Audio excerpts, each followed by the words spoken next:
So something I want to discuss, Marie Britt Holmes brought up the fact that when a naturopath has very clearly done something wrong, other naturopaths never call them out on it. They never say, that guy was wrong.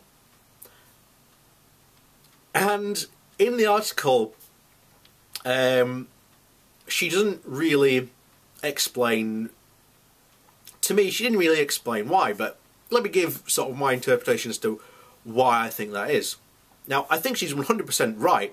Naturopaths do not blame one another, because if they do blame someone else for an action, another naturopath, then it's highly likely that they have a patient who is taking the same treatment or something similar. So they can't blame each other. And as we've discussed in the past, the licensing board that gives these people licenses, they've admitted that the test they do to give out the licenses is awful. When they've actually had to, you know, go after someone and investigate someone for something, a wrongdoing, they never fine. They, as far as to my knowledge, there are certain licensing boards that have never ever taken away someone's license at all.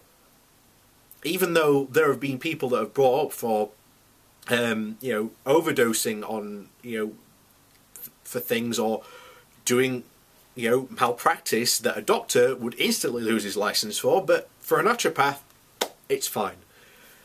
And that's the reason why, really, they can't admit another guy is wrong, because they've also got patients that are doing the same thing. They've also got people on the similar medications.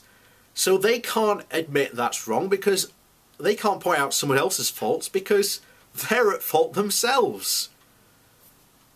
But that's literally the case you have there.